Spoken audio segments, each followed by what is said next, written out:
السلام عليكم ورحمة الله.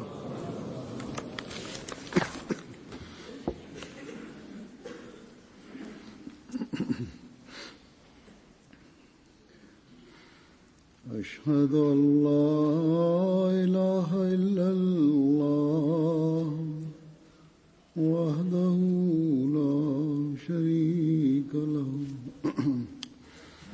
وأشهد أن محمدًا عبده ورسوله أما بعد فأعوذ بالله من الشيطان الرجيم بسم الله الرحمن الرحيم الحمد لله رب العالمين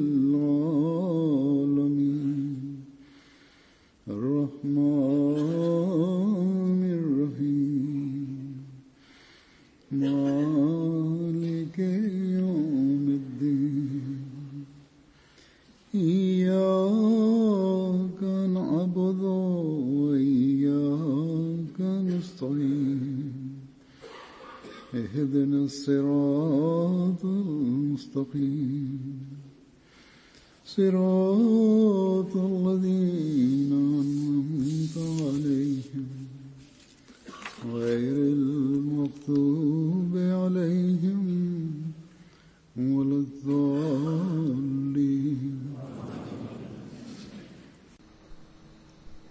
Është përgjegjësia e xhamatit të besimtarëve që t'i kujtoj porositë që Allah i madhrishëm ka dhënë në Kuranin famlart, që t'i përsëris ato që t'i kujtoj edhe vetes edhe të tjerëve.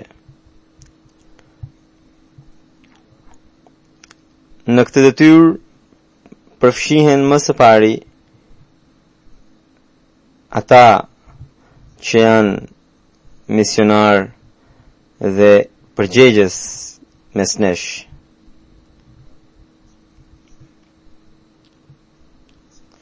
Me bekimin e Zotit madhrishëm, xhamati përveç se ka një sistem qendror, ka edhe sistemin e organizatave ndihmëse.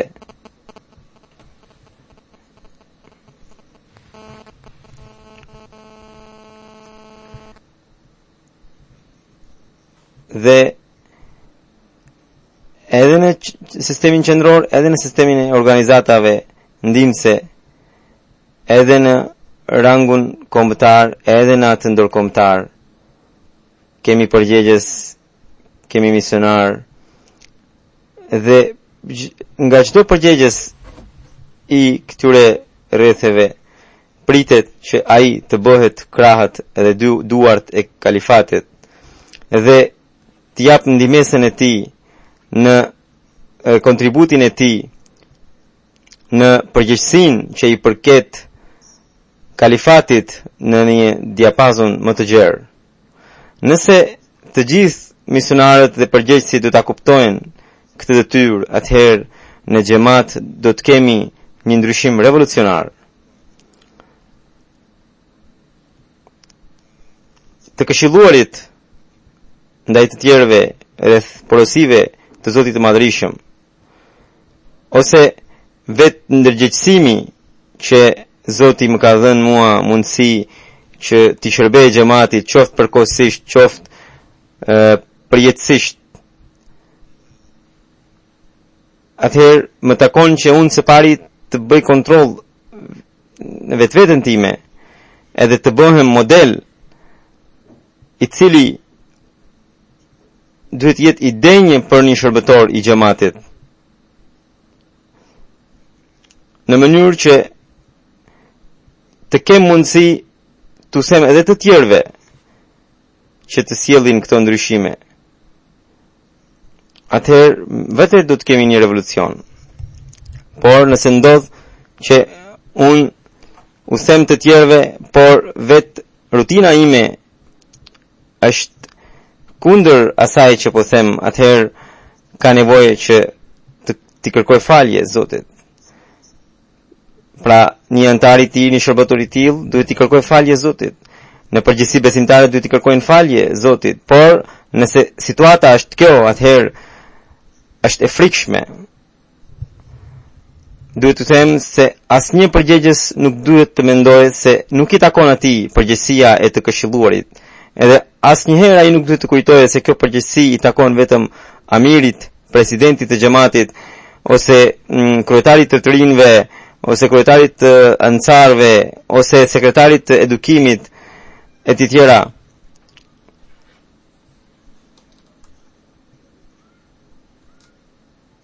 Por nuk është kështu, por kjo përgjegjësi përket çdo përgjegjësi të xhamatit, çdo sekretari të xhamatit.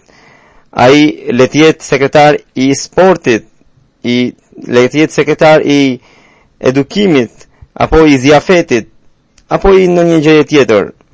Kushdo qoftë, edhe çfarë do qoftë, ai është përgjegjës që të vendosë së pari modelin e tij.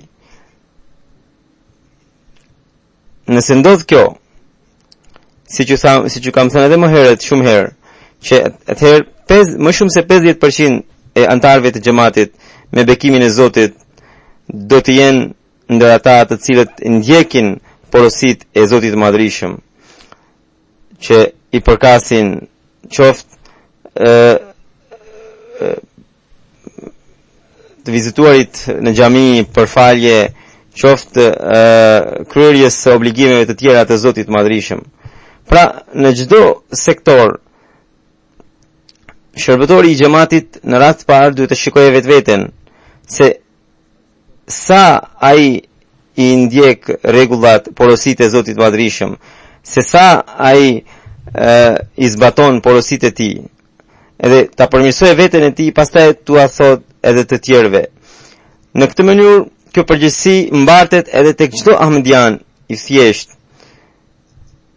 tek çdo ahmedian i cili ka bërë bejtin e Mesihut të premtuar e selam, që ai ti shikoje porositë e Zotit të Madhërisëm, ti përsërit ato.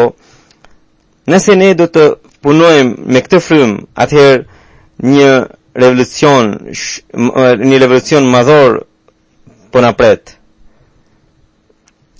Ne jo vetëm që do të sillim një revolucion, por botës mund t'i tregojmë kritere të reja të moralit. Pra, kemi nevojë që t'i kushtojmë rëndësi të veçantë në këtë drejtim. Kemi nevojë që ne të kërkojmë porositë e imta të Zotit të Madhërisëm e t'i zbatojmë ato. Gjumën e kaluar kam përmendur disa gjëra që cilat i duhet jenë modelet tona, edhe sot do të përmend disa të tjera. Muaji i Ramazanit është mjet shumë i rëndësishëm për ne, i cili na mundson reformimin e vetvetes. Ky muaj në njërin anë na kushton na tërheq vëmendjen për adhurimet ndaj Zotit, në anën tjetër na mundson edhe reformimin ton, na mundson që ne të shikojmë dobësitë tona.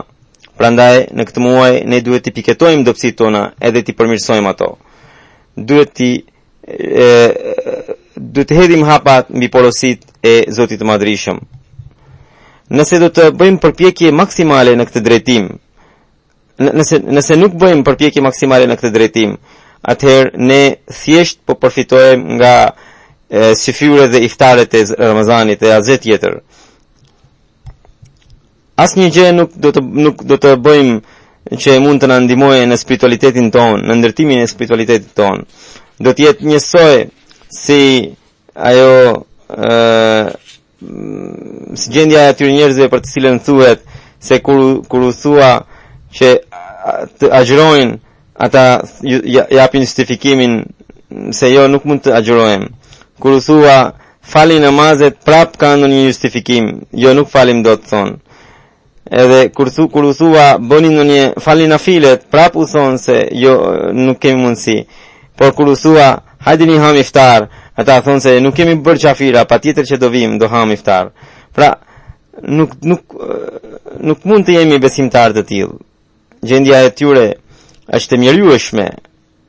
Njerëzit e tillë janë ata të cilët fen e marrin vetëm me sportivitet edhe e marrin me tallje. Kjo është një gjendje e frikshme dhe fatkeqësisht i përket një shtrese të caktuar muslimanësh. Zoti i mëshiroft. Por besimtarët e Mesiut të premtuar alayhi salatu wassalam duhet jenë shumë të lartë, niveli i tyre duhet jetë shumë i lartë.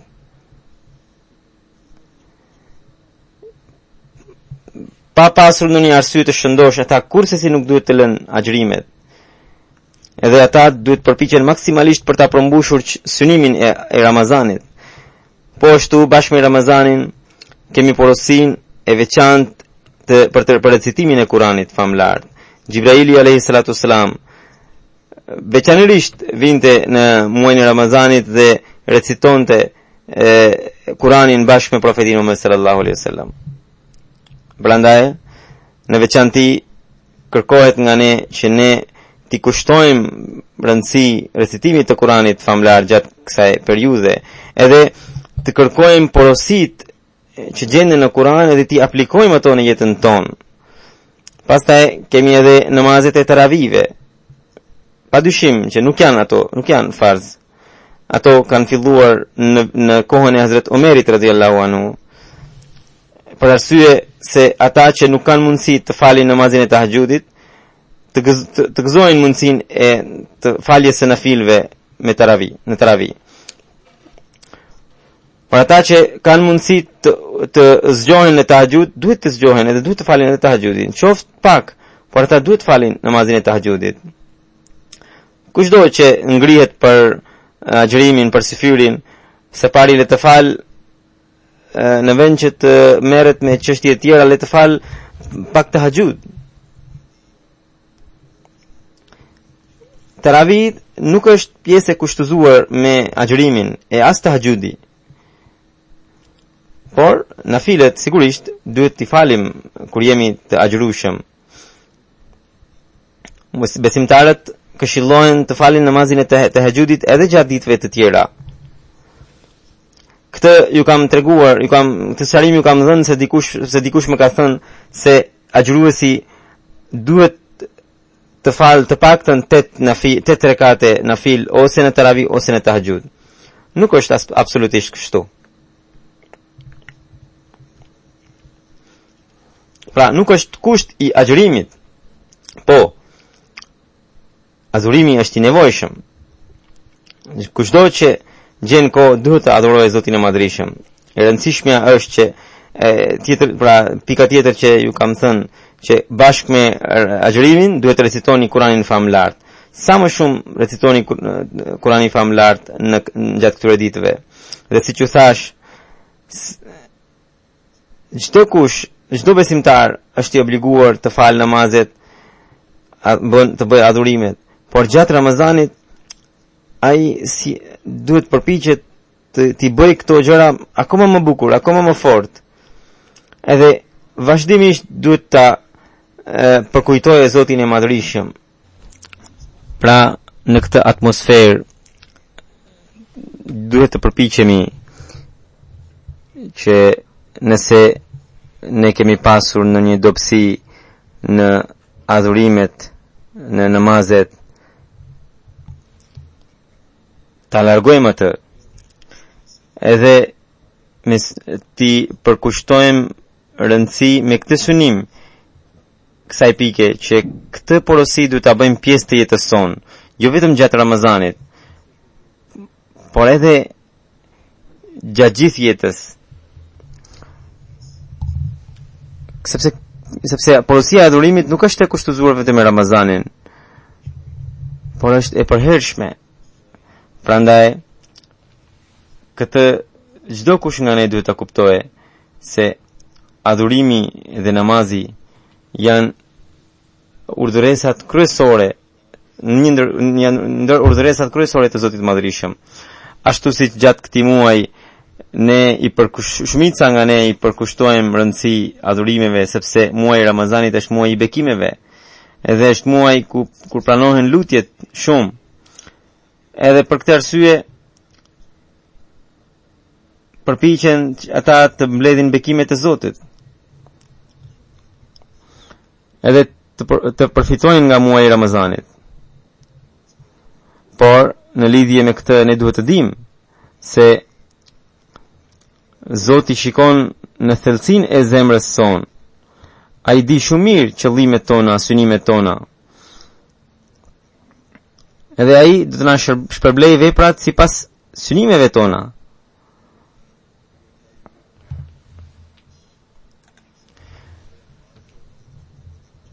Edhe ne duhet të popullojmë xhamit me synimin që ne të pajisemi me takuan e Zotit, edhe adhurimet që bëjmë gjatë këtij muaji ti bëjmë pjesë të jetës sonë.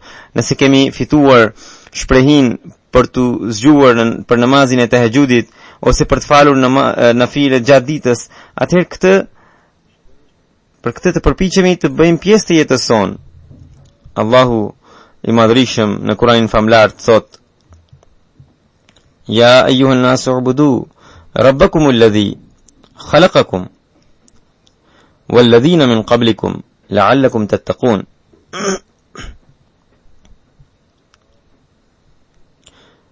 Më thënë, o njerëz, adhurojeni Zotin tuaj, i cili ju krijoi ju dhe ata që ishin para jush, në mënyrë që të fitoni takuan, në mënyrë që të fitoni druajtjen ndaj Allahut. Hazrat Mesihu premtuar alayhis salam në lidhje me këtë thotë: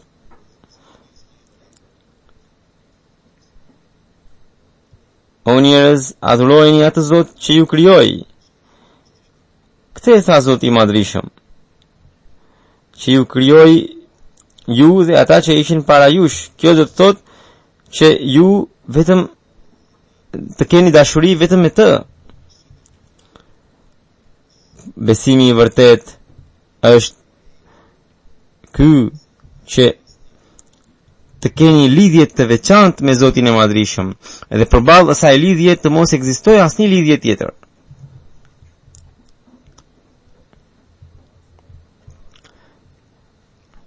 Për sa i përket dijes dhe besimit ton, gjithë dim, ne të gjithë e dim se Zoti i madhrishëm është krijuesi ynë. Është vetëm ai që është i përjetshmi, i gjalli, që dëgjon lutjet. Edhe ne kemi nevojë që të dashurohemi me të. Por megjithatë, shumica nga ne, pavarësisht nga kjo dije, shumica nga ne nuk përpiqen për ta pasur atë lidhje të veçantë të cilën duhet ta kenë. Një lidhje që na e zbeh çdo lidhje tjetër që ekziston përballë saj. Gjatë Ramazanit në këtë atmosferë ne hedhim hapa drejt këtij synimi për të arritur këtë synim, por pas Ramazanit shumë shpejt ato hapa kthehen mbrapsht. Edhe gati fshihen. Prandaj kemi nevojë që me veprën tonë të provojmë se përveç Zotit të madhrishëm gjithçka është asgjë nuk ekziston pra. Por për këtë duhet të kemi takuan. Allahu i madhrishëm në këtë ajet thot se adhurojeni Zotin në mënyrë që ju të fitoni takuan në zemrat tuaj, druajtjen në zemrat tuaj. Qëllimi i adhurimit nuk është vetëm që ju të kuptoni se kush është Zoti juaj, por është që ju të keni takuan edhe të arrini nivelet të larta shpirtërore, që ju t'i kuptoni atributet e Zotit, edhe kur t'i kuptoni atributet e Zotit të madhrishëm, atëherë çdo gjë që ju del përballë Zotit do të bëhet hiç. Për shembull, Zoti i madhrishëm thotë në këtë ajet që adhurojeni Zotin, adhurojeni Rabbin tuaj, pra atributin Rabb, ndërsa atributi Rabb sipas gjuhës arabe është ai që rrit, që krijon, që pastaj rrit, edhe që hap pas hapi e çon drejt përsosmërisë krijesën e vet. Pra, këtu në këtë ajet Zoti i Madhërisëm kur na thot se adhurojeni Rabbin tuaj, do të thot që atë Rabb i cili do të kujdeset për të ardhmen tuaj, për përparimet tuaja të ardhshme, kur ju do të adhuroni këtë Rabb tuaj, atëherë në njërën anë ju do të përfitoni nga dobit fizike të këtij atributi, në anën tjetër ju do të përfitoni edhe nga dobit shpirtërore të këtij atributi. Pra në ky ajet na këshillon në tërheq vëmendjen se nëse ne nuk jemi duke përparuar shpirtërisht, atëherë ne nuk jemi duke adhuruar Zotin denjësisht.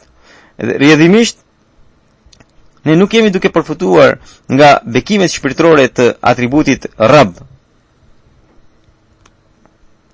Kur ne do të përmbushim detyrimin e adhurimit të Zotit Rabb, edhe do të përfitojmë shpirtërisht, atëherë do të shtohemi në takwa. E kur shtohemi në takwa, atëherë adhurimet tona nuk do të mbeten vetëm gjatë Ramazanit, por do të shtrihen gjatë gjithë vitit edhe gjatë gjithë jetës. Pra me këtë synim kemi nevojë që ti përmirësojmë adhurimet tona, namazet tona. Hazrat Mesihu premtuar alayhis salam në një vend thot: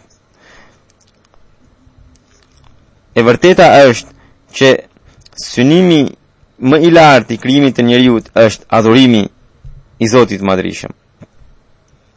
Ajo që thuhet të Kur'anin famlar: ma khalaqtul jinna wal insa illa liya'budun, që unë nuk kam krijuar njerëzit dhe gjindet përveç se ata të më adhurojnë mua. Adhurimi, Mesihu premtuar Islam thot, adhurimi i vërtet është ai që njeriu të shëshojë çdo shtrembëri që ka në zemrën e tij dhe ta pastrojë atë ashtu siç pastron bujku tokën e vet. Pastaj thot se sa shumë pra është e nevojshme që ju të kuptoni se synimi juaj më i lartë është sipas Zotit është që ju të adhuroni atë, edhe të bëheni atij bota të mos jetë kërkesa më e lartë juaja. Unë këtë ju a them shpesh sepse sipas meje pikërisht kjo është e vetmja gjë për të cilën ka ardhur njeriu. Edhe pikërisht kjo është ajo gjë nga e cila ai ka mbetur larg. Prandaj ka shumë nevojë që ne të kushtojmë rëndësi kësaj pike. Kur mua më rrin ankesa rreth disa përgjegjësve apo vullnetarëve të xhamatit që ata nuk shkojnë, nuk frekuentojnë xhamit, nuk falin namazet, madje as në shtëpi nuk falen sepse bashortet e tyre kur më shkruajnë, unë turprohem shumë. Ne duhet të dimë se pa adhurimet, pa namaz, ne nuk mund të bëjmë asgjë.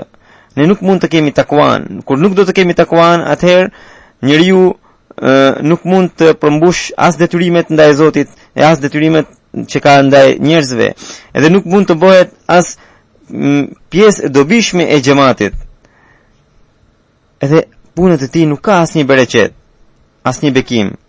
Prandaj ne gjithnjë duhet të jemi vigjilent ndaj adhurimeve dhe namazeve tona, në mënyrë që të mbledhim sa më shumë bekimet e Zotit, edhe të përparojmë shpirtërisht dhe të gëzojmë takuan e Allahut. Një tjetër porosi e Allahut është ajo që përmendet në këtë ajet, ku thuhet: ja ayyuhalladhina amanu la takhunu Allaha war rasul wa takhunu amanatikum wa antum ta'lamun. O ju që besuat, mos e tradhtoni Allahun dhe të dërguarin, sepse kështu ju do të tradhtoni amanetet tuaja me vetdije.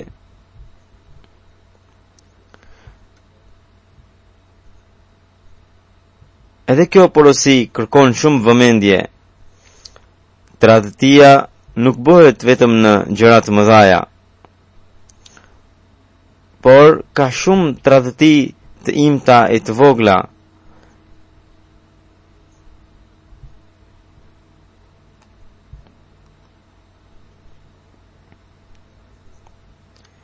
ajo fillon nga gjërat e vogla edhe shkon tek të mëdhat.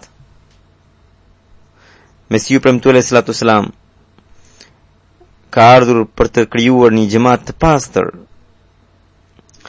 Ai në kushtet e bejtit, në kushtin e dytë sidomos, ka thënë që ahmedianët duhet të ruhen, duke bërë betim duhet të ruhen nga tradhtit, qoftë nga tradhtit e vogla apo të mëdha. Disa ligësi që janë të tilla që lindin ligësi të tjera pas tyre. Njëra prej tyre është edhe tradhtia. Allahu i Madhërisht thot: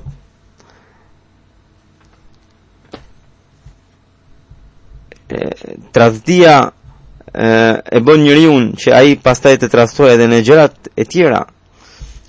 Prandaj Allahu i Madhërisht thot që një tradhtar nuk mund të jetë besnik as ndaj Allahut dhe ndaj të dërguarit të tij dhe as ndaj njerëzve.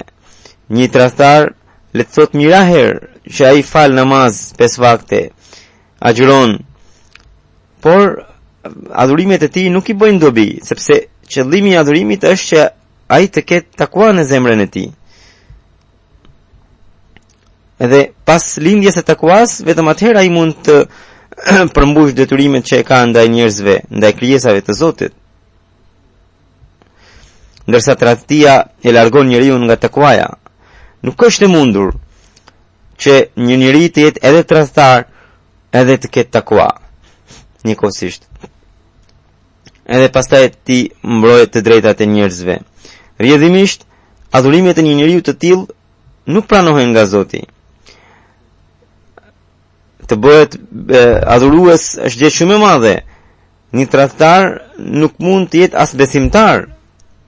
I dërguari Allahu sallallahu alaihi wasallam thot që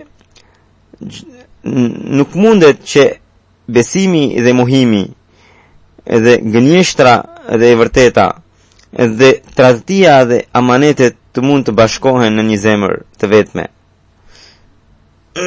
Shenja e besimit është vërtetësia dhe ruajtja e amaneteve. Prandaj në një vend i dërguari Allahu sallallahu alaihi wasallam tha se besimtari mund të ketë mund të bëjë gjunahe të tjera, por 2 gjunahet kurse nuk e bën dot: gënjeshtrën edhe tradhtin. Pra profeti sallallahu alaihi wasallam thotë që ai që gënjen dhe bën tradhti nuk mund të jetë besimtar. Ruajtja e amaneteve është një temë shumë e gjerë. Besimtarit pritet që ai ta kuptojë gjerësinë e kësaj teme. Dhe për këtë më së pari ne duhet të kemi parasysh thënien e profetit sallallahu alaihi wasallam, i cili rrezaton fuqishëm mbi këtë temë. Profeti sallallahu alaihi wasallam thotë që zemra e besimtarit nuk mund të bëjë tradhti për 3 gjëra. E para, që ai kur bën një punë për hir të Zotit e bën me sinqeritet të plot. Së dyti, ai kërkon dashamirësinë e krejt muslimanëve. Së treti, ai qëndron besnik ndaj xhamatit. Pra në këtë porosi profeti sallallahu alajhi wasallam ka përmendur edhe detyrimet që besimtari ka ndaj Zotit, edhe detyrimet që ka ai ndaj njerëzve, po ashtu edhe detyrimet që ai ka ndaj xhamatit të besimtarëve. Në detyrimet që ka ai ndaj Zotit përfshihen të gjitha edhe adhurimet, edhe porositë që ai ka dhënë. Kështu shërbëtorët e xhamatit, vullnetarët e xhamatit që shërbejnë xhamatit, duke gjatë shërbimit të tyre duhet të bëjnë punën e tyre me shumë sinqeritet. Duhet ta kenë parasysh takuan e Allahut duke bërë këtë punë. Edhe duhet të bëjnë analizën që sa ata ja dalin këtij betimi, atëherë vetvetiu do të kenë një përmirësim. Pastaj i dërguari Allahu sallallahu alaihi wasallam tha se ai që nuk përmbush të drejtat e vëllezërve të vet nuk është besnik. Pra edhe ai bën një tradhti. Duke qenë musliman, profeti sallallahu alaihi wasallam ka thënë që ai duke qenë musliman duhet të mbrojë të drejtat e vllait të vet. Madje ka thënë aq sa që tha se nga muslimani janë të sigurt është të sigurt çdo kush nga dora dhe gjuha e muslimanit. Pra besimtari i ka për detyrë të mbrojë të drejtat e gjithë secilit dhe mos batimi i kësaj porësie e bën tradhtar.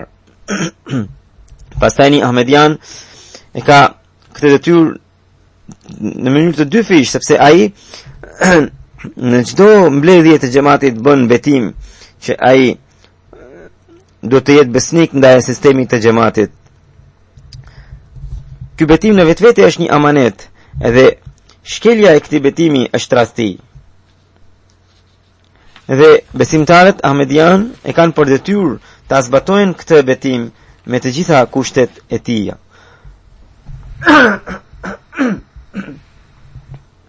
Në lidhje me këtë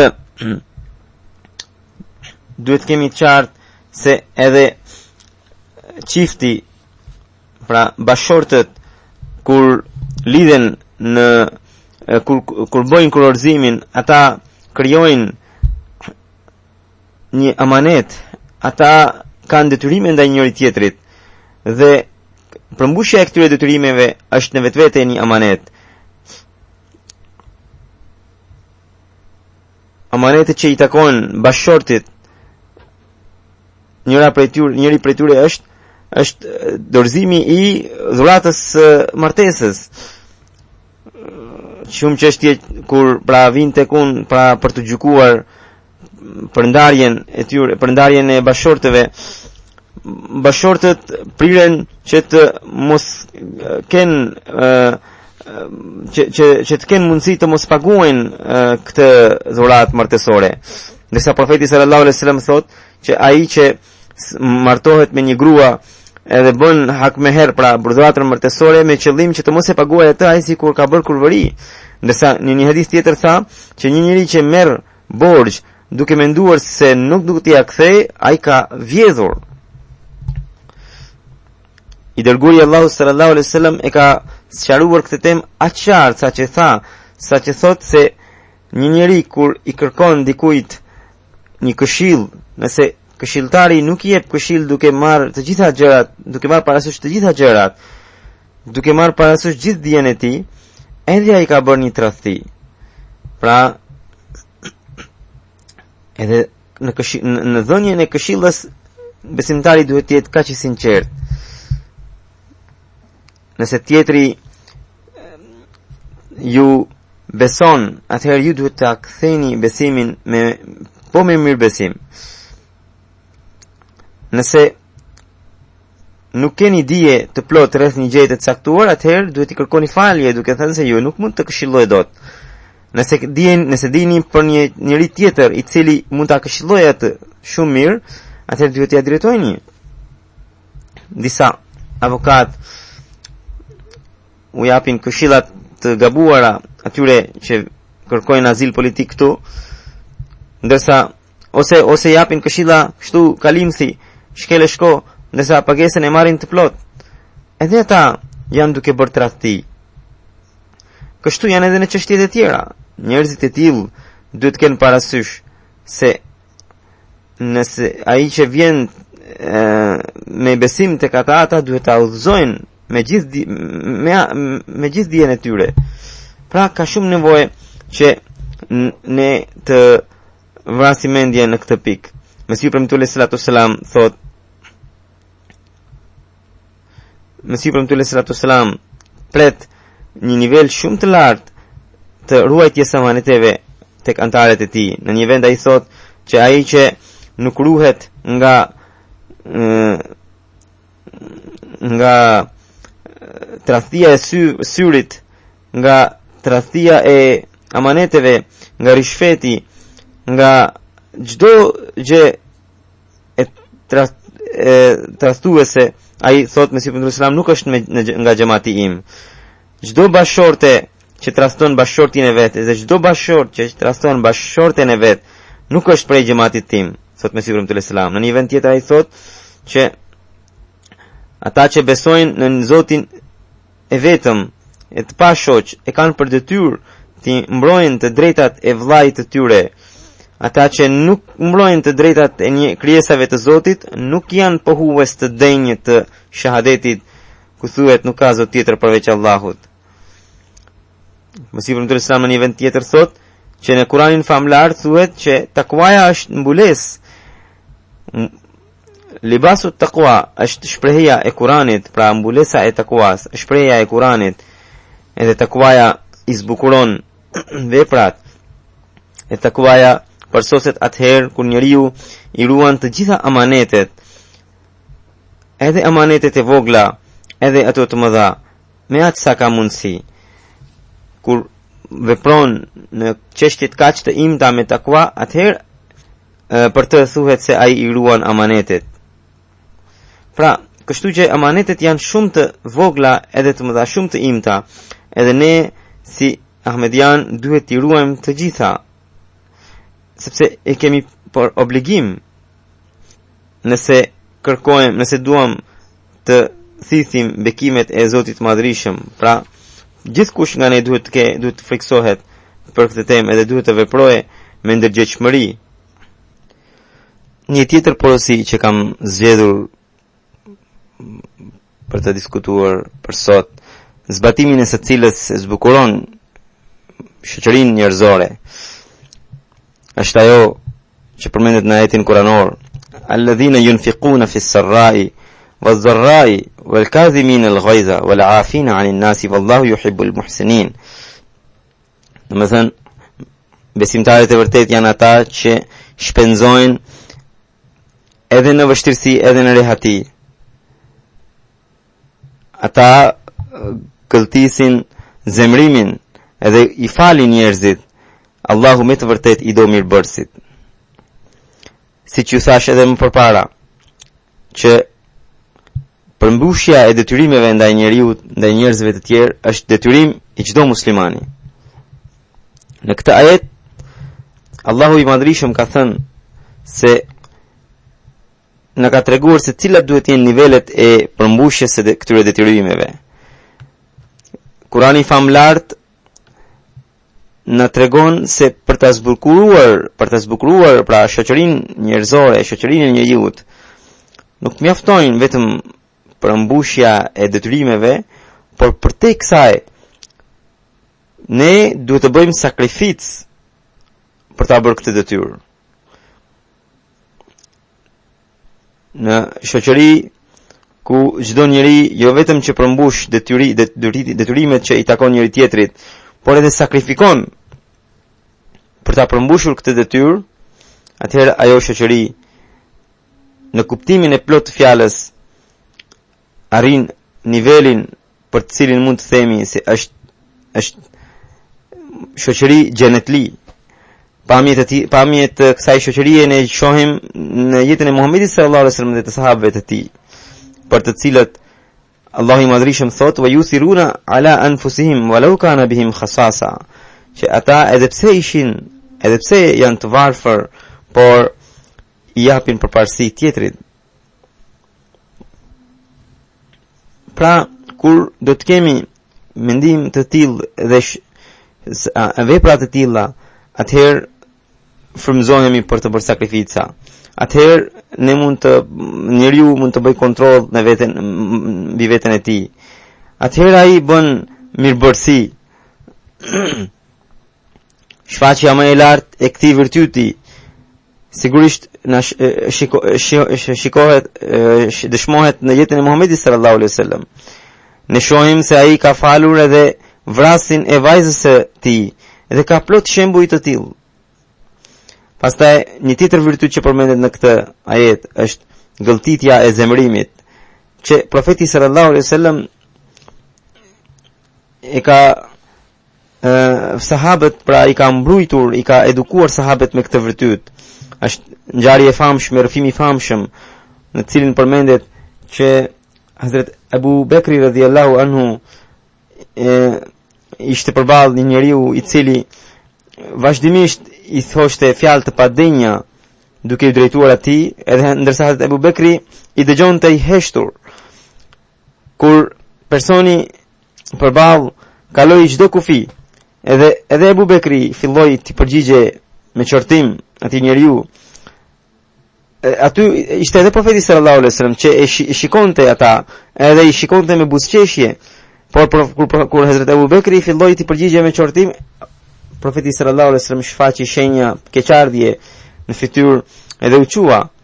Më vonë kur Hazrat Abu Bekri shkoi tek profeti sallallahu alaihi wasallam dhe pyeti shkakun e largimit të tij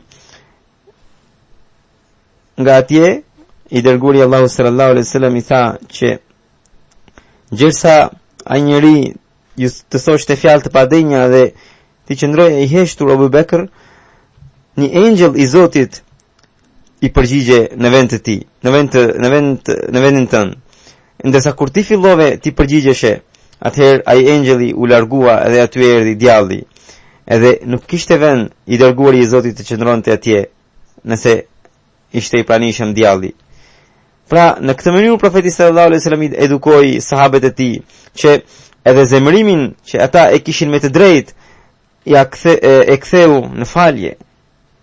Gjendja e dërguarit Allahu sallallahu alaihi wasallam ishte e tillë saqë Hazrat Aisha radhiyallahu anha thot se ai për asnjë gjë personale nuk u hakmor, për asnjë teprim që ju bë, për asnjë shkelje që ju bë atij në çështjet e tij personale, ai nuk u hakmor. Hazrat Mesiu premtuar alayhi salatu wasalam thot: njerëzit e Zotit janë sharë, janë torturuar, tema se shumë, por ata morën vetëm porosin vë arid anil jahilin, anashkaloi të paditurit. Vetë njeriu më i përsosur, profeti ynë, Hazret Muhammedi sallallahu alaihi wasallam, është përballur me gjithë farë shqetësimesh, sharjesh e çapkënërish. Por çfarë bëri ai kundër tyre? Ai që ishte i tërë i virtyt, vetëm u lut për ta. Dhe nga që Zoti i kishte premtuar se po i anashkaloi të paditurit, ai do t'ia mbronte nderin dhe jetën, dhe njerëzit rrugaq nuk do të mund të kishin sukses në sulmet e tyre. Kështu ndodhi që kundërshtarët e profetit nuk ja cënuan dot nderin, madje vetë u turpuruan ose duke rënë në këmbët e tij, ose duke u shkatruar para tij. Pastaj edhe shërbëtori i vërtet i profetit Muhammed sallallahu alaihi wasallam ka dhënë modelin e tij. Dua t'ju jap një shembull. Në gjyqin e Martin Clarkut, në të cilin pra në gjyq ku Mesihu ibn Islam akuzohej për vrasje, edhe aty ishte paraqitur Mauli Muhammad Hassan Batalvi si dëshmitar kundër Mesihut ibn Islam.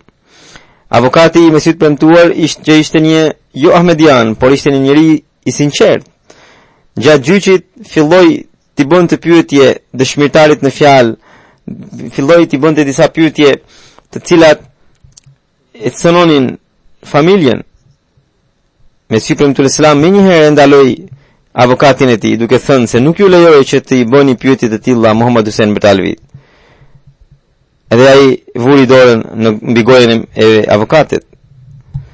Pra kjo ishte sjellja e Mesihut ibn Islam, që e rrezikoi veten e tij, por ja mbrojti nderin armikut. Mauli Fazluddin Sahibi, pra avokati, shpesh e përmendte këtë ngjarje, edhe pse nuk ishte ahmedian, por thoshte se Mirza Sahibi ka virtyte të çuditshme.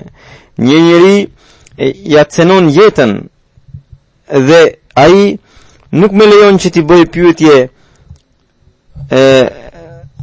gjatë gjyqit të cilat i cenonin nderin e tij që ishin të vërteta. Pra, ky është niveli i lartë i durimit të tij, që edhe në një kohë të tillë ai i u tregua i duruar. Në këtë kohë shërbëtori i vërtet i profetit Muhammed sallallahu alaihi wasallam është ai që na dha këtë standard. Në një vend tjetër Mesihu ibn Islam duke cituar ajetin wal kazimin al ghaiza wal afina anin nasi wallahu yuhibbul muhsinin. Domethënë besimtarët thot edhe për kthimin edhe shpjegimin, thot besimtarët janë vetëm ata që gëlltisin zemrimin e tyre, edhe ata që i falin mizorët, që nuk i përgjigjen pahishmërisë me pahishmëri. Pastaj duke këshilluar anëtarët e xhamatit, ai thot qëllimi i krijimit të këtij xhamati është që gjuha, veshi, syri dhe çdo organ i njeriu të rrezatojë takuan. Drita e takuas të jetë brenda dhe jashtë. Të shfaqin, pra ata të shfaqin virtytet në mënyrën më të bukur, të mos ketë zemrime vende pa vend. Kam vënë re që një pjesë e madhe e anëtarëve të xhamatit vazhdojnë të kenë ende të metën e zemrimit. Nga njëherë njerëzit inatosen për gjëra të vogla dhe fillojnë të grinden. Të tillët nuk përbëjnë pjesë në këtë xhamat. Nuk e kuptore se çfarë vështirësie ka njeriu të hesht e të mos i përgjigjet kur tjetri e shan. Reforma gjithmonë fillon nga morali i anëtarëve të xhamatit. Në këtë fillim, Mesiu Premtues Islam thot, në këtë fillim ka nevojë që besimtarët të praktikojnë durimin. Metoda më e mirë e kësaj është kur dikush ju shan, ju me gjithë zemër e me gjithë dhimbje të bëni lutje për të, që Allahu i Madhërisht ta përmirësojë atë dhe të mos ushqeni as pak mëri dhe inat ndaj tij. Ashtu siç bota i ka ligjet e saj, edhe Zoti i ka ligjet e tija. Përderisa edhe bota nuk i lëshon ligjet e veta, si mundet që Zoti i Madhërisht t'i shkel ligjet e tija? Kështu që derisa nuk bëni reform, nuk mund të keni vlerë në sy të Zotit. Zoti i Madhërisht kurse si nuk e do që virtytet e larta si butësia, durimi dhe falja të zvendësohen me egërsinë. Nëse do të përparoni në këto virtyte të bukura, shumë shpejt do të arrini te Zoti. Allahu i Madhërisht gjatë këtij Ramazani na mundsoft të ngrejmë nivelin e adhurimeve tona, t'i bëjmë të qëndrueshme dhe nga ana tjetër na mundsoft të stolisemi me virtyte të bukura, të vendosim standarde të larta edhe të përmbushjes së detyrimeve ndaj krijesave të Zotit. Dhe siç ju thash edhe më herët, që çdo kush që i shërben xhamatit në cilën do mënyrë qoftë, ka për detyrë të tregojë standardin më të lartë të virtyteve, edhe në shtëpi edhe jashtë. Ju tërheq vëmendjen edhe për lutje. Shkurtimisht ju kam thënë edhe në xhuman e kaluar, por dua t'ju them sërish, gjatë këtyre ditëve kur po luteni për veten tuaj, lutuni shumë edhe për përparimin e xhamatit, për dështimin e planeve të armikut që janë shumë të rrezikshme. Lutuni shumë për triumfin e Islamit. Allahu na e mundsoft gjithneve këtë.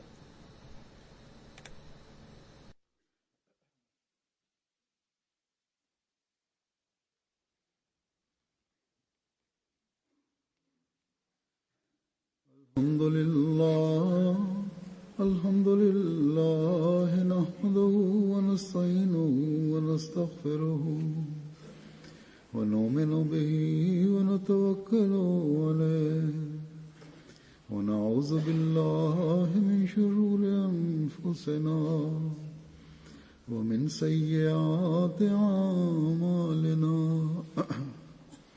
من يهده الله فلا مضل له ومن يضلله فلا هادي له ونشهد أن لا إله إلا الله ونشهد أن محمدا عبده ورسوله.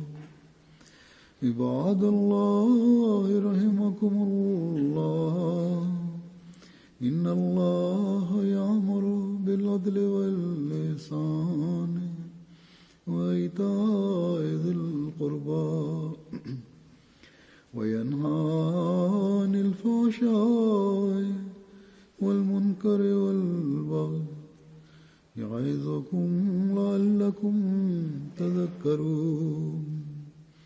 اذكروا الله يذكركم وادعوه يستجب لكم ولذكر الله أكبر.